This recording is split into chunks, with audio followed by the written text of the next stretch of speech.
Oi pessoal, tudo bem? Pra quem não me conhece, meu nome é Lucas, mas se você quiser, você também pode me chamar de Lucas, que é a mesma coisa, que não é, mas é como se fosse. E bem, no vídeo de hoje a gente vai dar continuação ao vídeo anterior, na qual eu fiz algumas questões do HUB, né, que é o Hospital Universitário de Brasília, né, a prova de 2017, da banca Sebrasp. Então esse aqui vai ser basicamente a parte 2, tá? E o tema dessa aula vai ser teorias e técnicas psicoterápicas. E sendo bem objetivo, vamos logo para as questões. Só para reiterar, todas as questões desse vídeo vão ser dessa prova, né, do HUB de 2017 da banca Sebrasp, e todas elas vão ter como enunciado padrão, no que se refere às abordagens teóricas, julgue o próximo item. E aí, nessas abordagens teóricas, ele está pedindo para a gente teorias e técnicas psicoterápicas. A primeira questão diz assim: na perspectiva de Donald Winnicott, o desenvolvimento psicológico estaria associado ao processo de autodeterminação e autorrealização. Se você quiser responder sozinho, esse é o momento, você pode pausar o vídeo e tentar responder.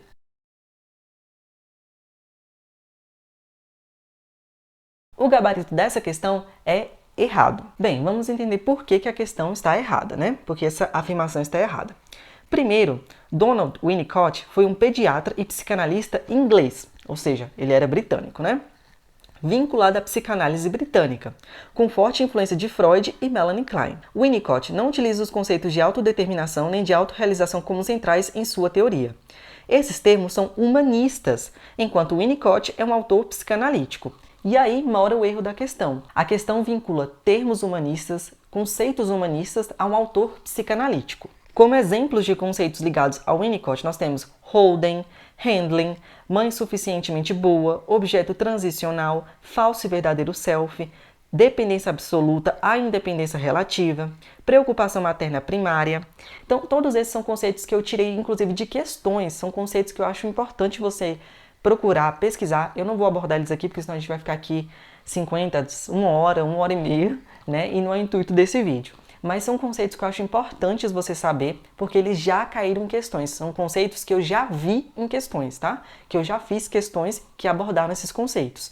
E o Winnicott é um autor que geralmente ele cai bastante na banca FGV e na banca Sebrasp também. Autodeterminação na psicologia humanista. Autodeterminação é a capacidade da pessoa de escolher e conduzir sua própria vida, com base nas suas vontades, o que ela quer, nos seus valores, o que ela acha importante, e nas suas potencialidades. E quem fala sobre isso?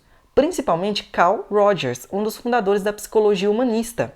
Ele acreditava que todo ser humano possui uma tendência inata à atualização, ou seja, à autodireção e crescimento pessoal, desde que o ambiente permita. E aqui a gente está falando da tendência atualizante. Inclusive, eu já falei disso em outra questão aqui em um vídeo anterior. Já falei sobre esse conceito. Se eu não me engano, foi o meu primeiro vídeo sobre a FGV. Lá a gente fala um pouquinho sobre a tendência atualizante, que eu não vou falar aqui porque eu já falei lá.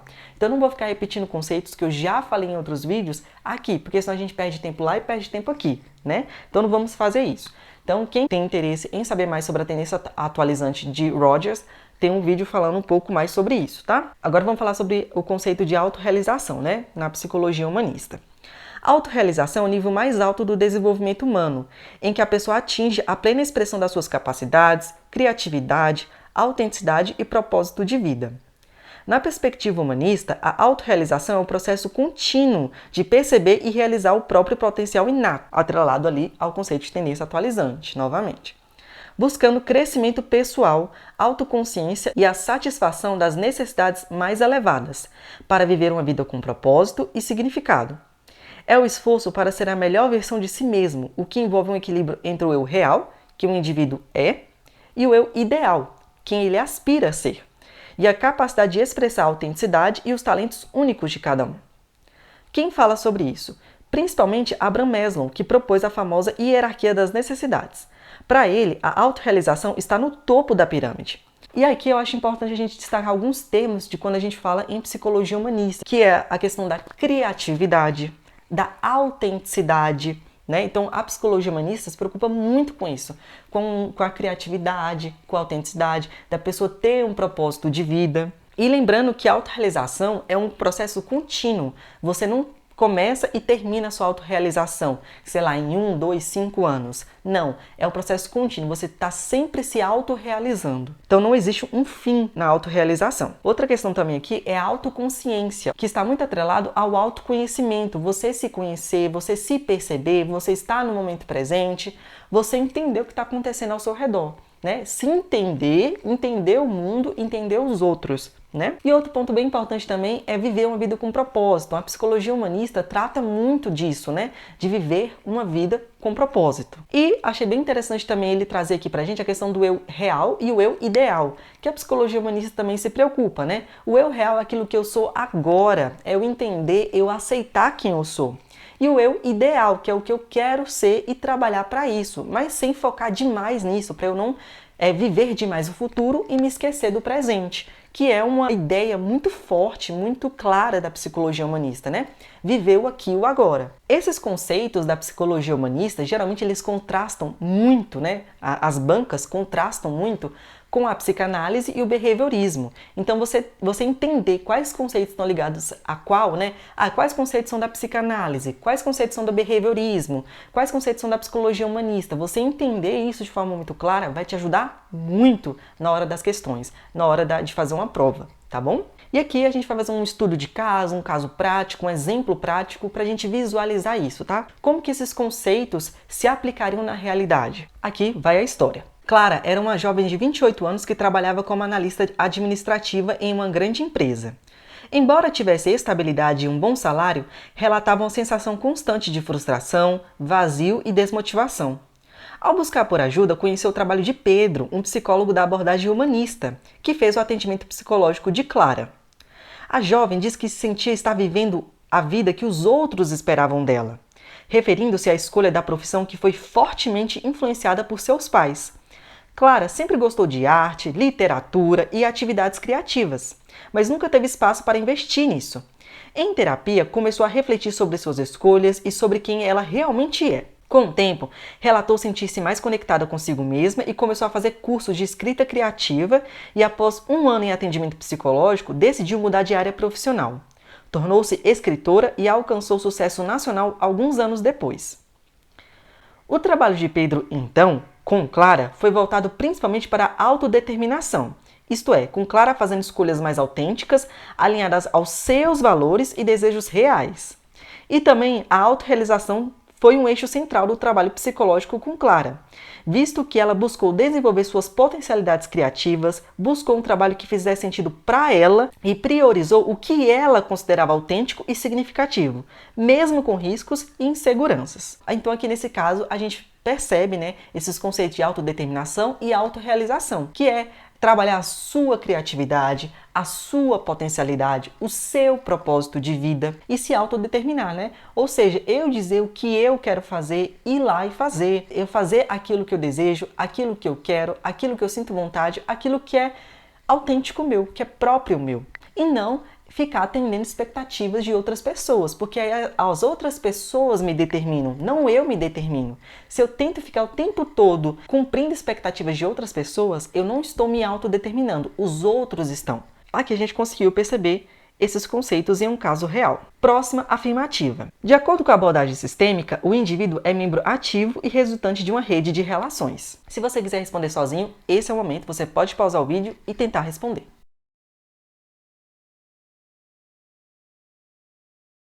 O gabarito dessa questão é certa. A abordagem sistêmica. Vamos primeiro entender o que é a abordagem sistêmica. Vamos lá? A abordagem sistêmica entende o ser humano como parte de redes de relações. É família, escola, trabalho, sociedade. São diversas redes de relações. Seu foco não está no indivíduo isolado, mas nos padrões de interação e na comunicação entre os membros de um sistema. Dizer que o sujeito é membro ativo significa dizer que ele atua sobre o próprio ambiente, causando modificações no contexto em que vive. Mas ele também é resultante desse contexto, pois a rede de relações que ele mantém também traz mudanças para esse sujeito. Ou seja, ele também é alterado por essa rede de relações. Ele altera, mas também é alterado.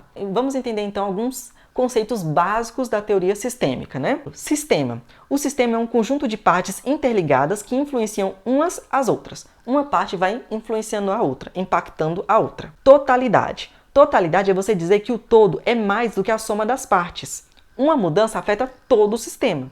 Então, a teoria sistêmica vê dessa forma. O todo, ele não é somente ficar somando as partes e pronto, eu tenho o todo. Não. Quando essas partes elas se somam, elas criam algo maior, que é esse todo. E esse todo é maior do que a soma de todas as partes. Causalidade circular significa dizer que não há causa linear. Os comportamentos são vistos como ciclos de ação e reação. Há retroalimentação contínua. Ou seja, os comportamentos estão o tempo todo um alimentando o outro, né? Então, eu alimento comportamentos em você e você alimenta comportamentos em mim. Então, eu estou te dando todo o tempo feedbacks como ficar com raiva, ficar feliz, ficar triste, né? Esse tipo de coisa. Homeostase é a tendência dos sistemas a manter o equilíbrio, mesmo com padrões disfuncionais. Homeostase é o equilíbrio, são todas as operações, todas as coisas que o sistema faz para se manter em equilíbrio, para ele não desmoronar, para ele não cair. Então aquilo que a gente tenta manter um equilíbrio, manter ali dentro da normalidade, do funcionamento normal, é a homeostase. A mudança, então, ela pode ser de dois tipos, de primeira ordem e de segunda ordem. As mudanças de primeira ordem são mudanças que mantêm o sistema, é para manter o sistema. As mudanças de segunda ordem são mudanças que transformam o sistema, ou seja, causam transformações nesse sistema, mudanças. Qual é o objetivo terapêutico da teoria sistêmica, da abordagem sistêmica, né? É modificar os padrões de relacionamento que causam sofrimento, favorecendo a comunicação saudável e o funcionamento do sistema. Por exemplo, manter funcionando o sistema familiar, o grupo escolar, a equipe de trabalho e que essas pessoas ali tenham uma comunicação saudável e que não cause sofrimento, né? Vamos ver aqui outro caso prático em que a gente pode aplicar a teoria sistêmica. Carolina Soares, 16 anos, começou a apresentar queda no rendimento escolar, isolamento e irritabilidade em casa. Sua mãe, Paula Soares, preocupada, levou a menina para atendimento psicológico. O psicólogo era Marcos, especialista em psicologia sistêmica, que acreditava que os problemas individuais não podiam ser vistos fora do contexto das relações familiares e sociais. No primeiro encontro, no consultório, Marcos não focou apenas nos sintomas de Carolina. Ele chamou a mãe da garota e posteriormente o pai, Jorge Soares, e também o irmão mais velho, Pedro Soares. Durante as conversas, percebeu que a família estava passando por várias mudanças. Jorge, o pai, tinha perdido o emprego e estava mais ausente. A mãe, Paula, assumia múltiplos papéis, estava sobrecarregada. O irmão tinha começado a faculdade em outra cidade, deixando Carolina como única filha em casa. Na abordagem sistêmica, a Carolina não é vista como o problema. Ela pode estar expressando através do seu comportamento tensões que circulam ali no sistema familiar dela. O objetivo é compreender o que está acontecendo entre todos os membros da família Soares. A intervenção buscaria, nesse caso, reorganizar os padrões de comunicação, reequilibrar as funções familiares e fortalecer os vínculos dessa família. Aqui então a gente conseguiu perceber qual seria o olhar da abordagem sistêmica sobre um caso prático. A próxima afirmativa diz o seguinte: conforme a teoria lacaniana, o comportamento, as forças do ambiente e as características da personalidade estariam em consonância na construção dos sintomas. Se você quiser responder, esse é o momento, você pode pausar o vídeo e tentar responder.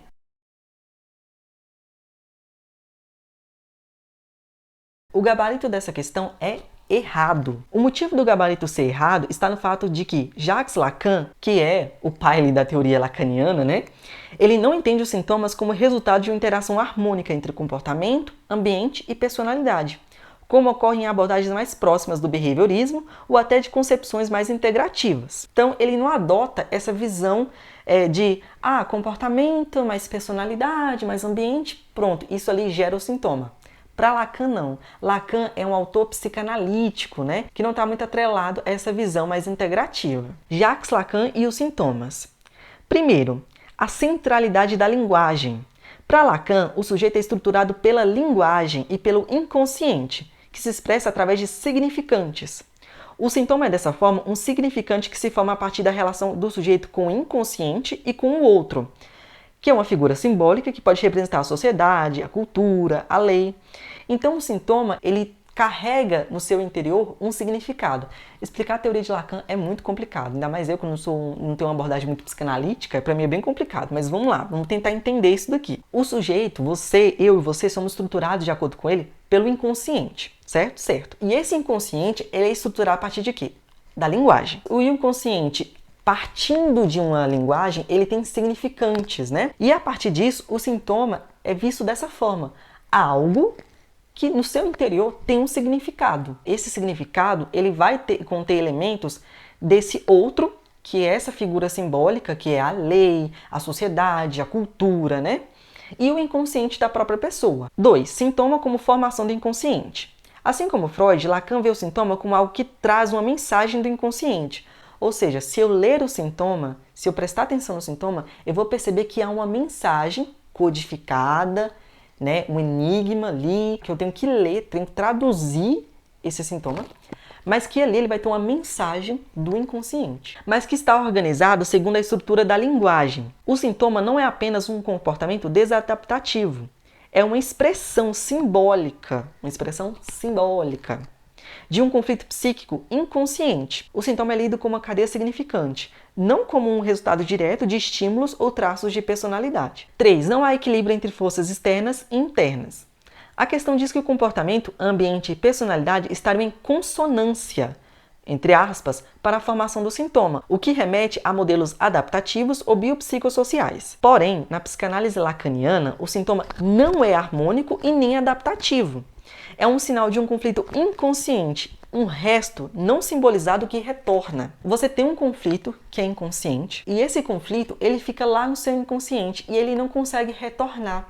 Ele não consegue retornar, você não consegue trabalhar, elaborar, resolver, entender esse conflito, você não consegue. E não consegue.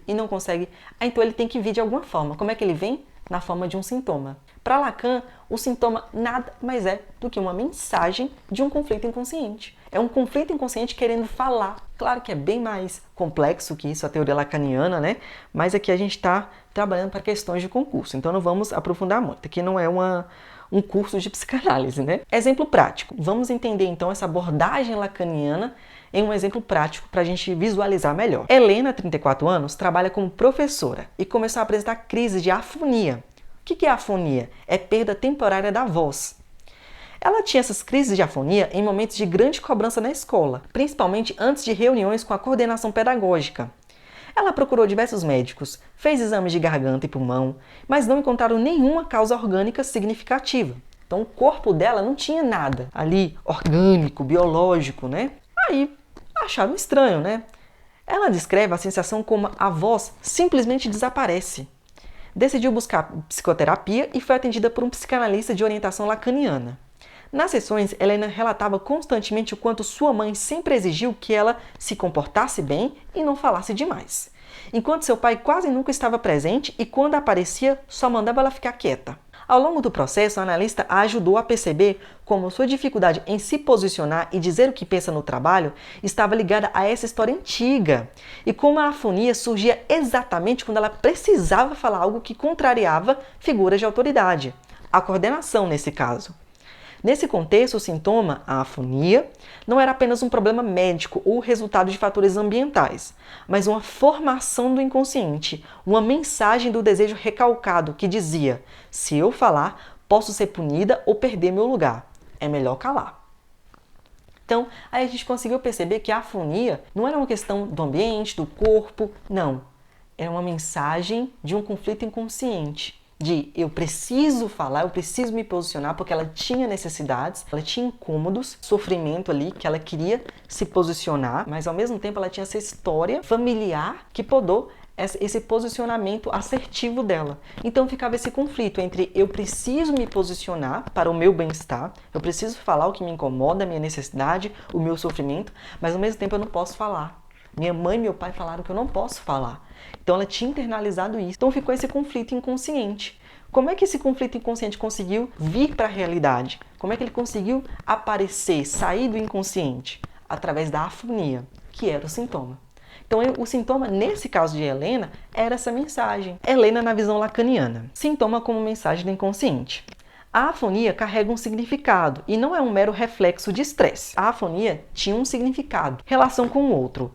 O sintoma se organiza em função da relação de Helena com figuras de autoridade, que representam o outro, né? E esse outro é a mãe, é o pai, é a chefia, é a coordenação. São todas as pessoas que interagem com Helena. Não é adaptação, é expressão de conflito. O sintoma não ajuda a Helena a se adaptar. Ele denuncia um conflito não resolvido entre desejo, que é falar, se impor, e a lei, o superego, que é se calar para não desagradar. Então é aí que mora o conflito entre o desejo e a lei, o desejo e o superego, estrutura de linguagem. Perder a voz, entre aspas, tem um sentido literal, sim, mas também simbólico no discurso dela. Qual a conclusão então a gente tira, né? Na teoria lacaniana, o sintoma não é simplesmente um comportamento individual, mas ele é construído a partir de uma complexa relação entre o sujeito, a linguagem e o outro. O campo simbólico, onde o sentido é buscado, né? É nesse outro que eu busco o meu sentido, né? O outro é meu campo simbólico.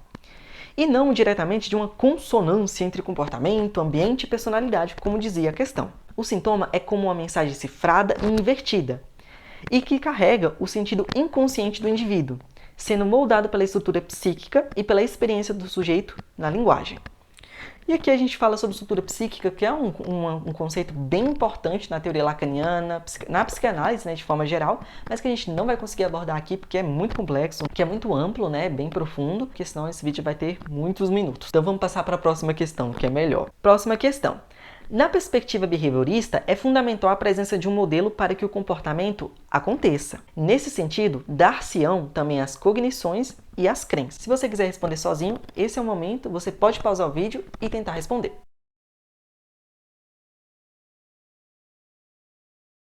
O gabarito dessa questão é errado. O primeiro erro reside no fato de que o enunciado afirma que é fundamental a presença de um modelo para o comportamento ocorrer, o que não corresponde ao behaviorismo. Isso está muito mais relacionado à teoria da aprendizagem social de Bandura, que fala em modelagem ou aprendizagem vicária, onde se observa alguém, que é um modelo nesse caso, né, e se aprende a partir disso.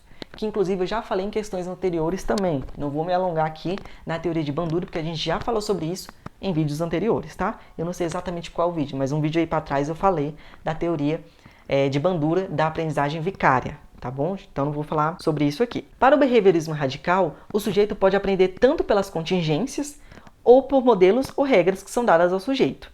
Ou seja, não é somente por modelos, tá? Ou seja, nós temos duas formas de aprender, né? Por contingências ou por modelos e regras.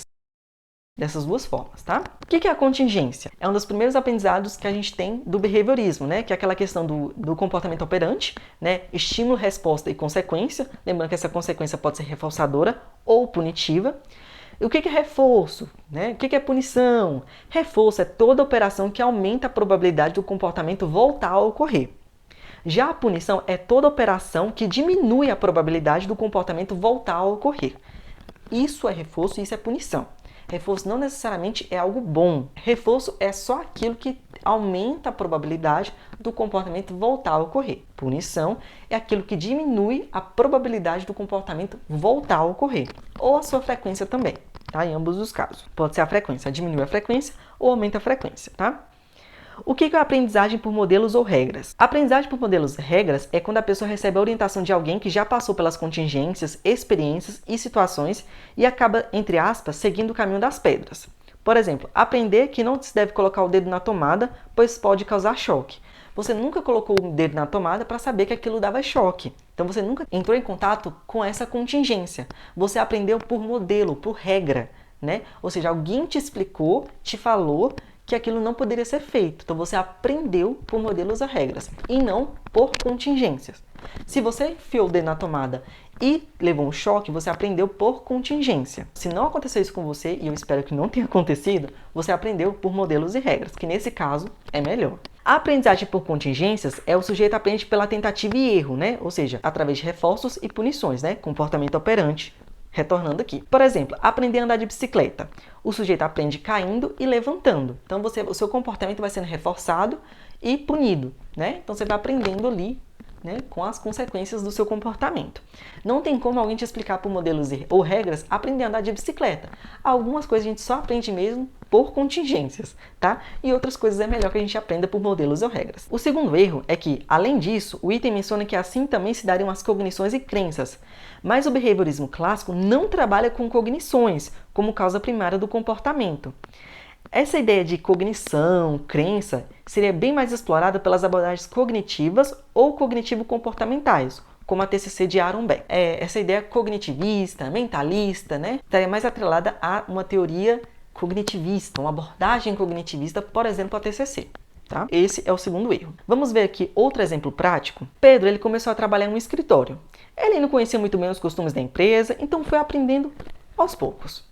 Nos primeiros dias, Pedro percebeu que toda vez que ele entregava um relatório antes do prazo, o chefe dele sorria, elogiava ele e às vezes até liberava ele para sair mais cedo. Quando ele entregava atrasado, por sua vez, o chefe ficava sério e pedia para revisar tudo de novo. Com o tempo, Pedro passou a entregar sempre antes do prazo. Não porque alguém disse para fazer isso, mas porque as consequências, seja o elogio, a liberdade, reforçaram esse comportamento. Observação. Aqui o comportamento foi moldado pelas consequências, reforço positivo e negativo. Ou seja, aprendido por meio de contingências, né? Então a gente falar de consequências, a gente está falando de contingência, né?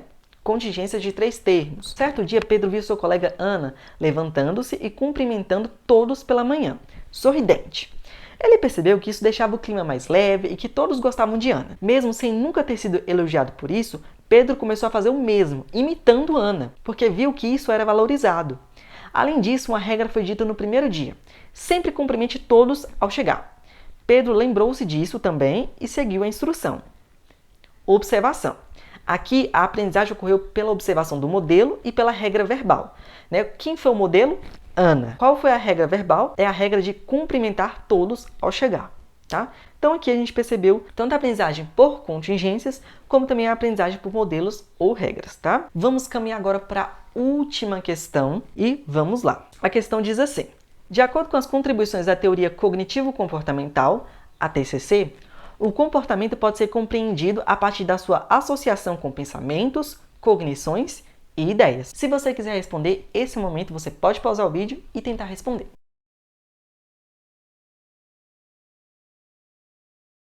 O gabarito dessa questão é certo. A questão foi considerada correta, pois a TCC vê o comportamento não apenas como uma resposta a estímulos externos, como o behaviorismo clássico que a gente acabou de falar na questão anterior, mas também como resultado de interpretações e crenças internas, que é essa visão, esse posicionamento mais cognitivista. Vamos tentar entender um pouquinho aqui sobre a TCC. A TCC é uma abordagem que integra conceitos do behaviorismo e da psicologia cognitiva.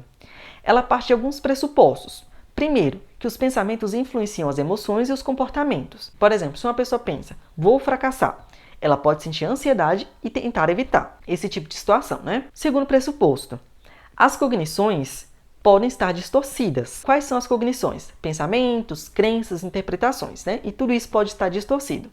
Essas distorções cognitivas, como generalização excessiva, catastrofização, afetam o modo como a pessoa percebe e reage ao mundo.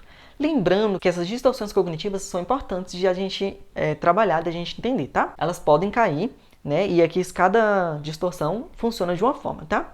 Então eu acho válido a gente trabalhar isso. Quem puder dar uma pesquisada aí vai ser bom. Uma pesquisada por fora, tá? Que a gente não vai conseguir abordar isso aqui. Então essas distorções cognitivas, vai afetar a forma como eu enxergo o mundo, como eu percebo o mundo, tá? Terceiro pressuposto. Modificar pensamentos pode levar a mudança de comportamento e emoção, tá? O trabalho terapêutico, então, na TCC, busca identificar pensamentos disfuncionais e substituir esses pensamentos disfuncionais por interpretações mais realistas, que vão influenciar positivamente o comportamento. Então, é fazer essa substituição. Tirar esse pensamento disfuncional, distorcido, e colocar uma percepção mais realista. Essa compreensão é conhecida como modelo cognitivo, ou tríade cognitiva, que postula uma relação dinâmica entre cognições, que são os pensamentos, crenças e interpretações, as emoções e comportamentos. Observação número 1. Não confunda TCC com behaviorismo puro. O behaviorismo clássico de Skinner e de Watson foca na relação estímulo-resposta e no comportamento operante, que é aquela contingência de 3 termos: estímulo, resposta e consequência, sem considerar processos internos, Então o behaviorismo clássico não considera processos internos, que são as cognições, diferente da TCC, que vai analisar sim os pensamentos, as crenças e as cognições, tá? Então, não confunda os dois, saibam que são coisas diferentes. A TCC tem elementos do behaviorismo? Tem, mas ela vai além, ela adiciona elementos cognitivistas, que o behaviorismo não aceita, não trabalha, não da mesma forma que a TCC. A TCC é muito utilizada em casos de depressão, ansiedade, fobias e TOC. É bom a gente saber Em que caso a gente pode utilizar a TCC, porque as questões cobram muito isso, tá? Quando a TCC pode ser utilizada, quando ela é mais recomendada, quando ela é mais indicada. A TCC é muito indicada em casos de depressão, muito. Ansiedade também, toque e fobias, tá bom? Vamos lá para o nosso último exemplo prático, tá? Vamos lá. Clara, 29 anos, trabalha em uma empresa de tecnologia. Sempre que precisa apresentar um projeto para os seus colegas, ela sente um frio na barriga, fica nervosa e tenta evitar essas situações. Recentemente, seu chefe pediu para ela, né, que ela apresentasse os resultados de um projeto importante. Na noite anterior à apresentação, Clara pensou: vou travar na hora, todos vão achar que sou incompetente. Esse pensamento deixou ela ansiosa, com taquicardia e insônia. No dia seguinte, ela tentou inventar uma desculpa para não ir, mas acabou comparecendo. Durante a apresentação, ela falou muito rápido, quase sem olhar para os colegas. Depois, em terapia, ela começou a refletir com a ajuda do seu psicólogo, que era um psicólogo cognitivo-comportamental, e juntos eles identificaram que o seu comportamento de evitar apresentações estava sendo alimentado por esses pensamentos distorcidos que ela tinha sobre o seu desempenho. Então o psicólogo ensinou Clara a questionar esses pensamentos. Perguntas tipo: que evidências eu tenho de que vou travar? Já apresentei outras vezes e deu tudo certo? Mesmo que eu erre, será que as pessoas realmente vão me julgar tão severamente, de forma tão severa? Com a prática, Clara começou a substituir a crença disfuncional de vou travar e serei vista como incompetente por outra crença, mais realista, né? Posso ficar nervosa, mas isso não significa que vai ser ruim. Todos erram às vezes. Então, em algum momento, todos vão errar, que é uma crença mais realista, né? Na apresentação seguinte, ela ainda sentiu nervosismo. Sentiu, mas ela conseguiu falar com mais calma e clareza. Vamos fazer a análise dessa história. Qual é a cognição nesse caso? É o pensamento disfuncional, né? De vou travar e todos vão achar que sou incompetente. Qual é a emoção sentida? Ansiedade extrema. Essa era a emoção. Qual era o comportamento? É a tentativa de evitar apresentações, né? Que é um comportamento de esquiva. Qual foi a intervenção nesse caso? A reestruturação cognitiva, que é questionar pensamentos e criar interpretações mais realistas. Qual foi o resultado? A mudança de pensamento, depois a redução da ansiedade e depois a melhora no comportamento. Então, essa foi a linha. Mudei o pensamento, reduzi a ansiedade e mudei o comportamento, melhorei ele. No mais, foi isso. Então aí a gente percebeu, né, como que a TCC trabalha as cognições, o comportamento e as emoções, né? É isso, como eu falei, essa foi a última questão. Espero que vocês tenham gostado, espero que tenha sido de ajuda para vocês. Quero agradecer muito a todos que assistiram o vídeo até aqui. Se você gostou, clique em gostei, pois isso é muito importante, ajuda demais na divulgação do canal e também para você receber outros vídeos como esse, né? Se inscreva no canal se você quiser receber mais vídeos como esse. Compartilhe com seus colegas psicólogos que também estão nessa caminhada do concurso, né, que possa ajudar eles. Assista os vídeos anteriores, tá? Nós temos aí outros 3 vídeos, né? 2 sobre a banca FGV, com questões da banca FGV, e 1 com questões da banca Sebrasp. Eu vou deixar linkado aqui pelo menos o da banca Sebrasp e também no final do vídeo. É isso, espero que tenha ajudado vocês. Muito obrigada a você que assistiu até aqui. Até o próximo vídeo e tchau!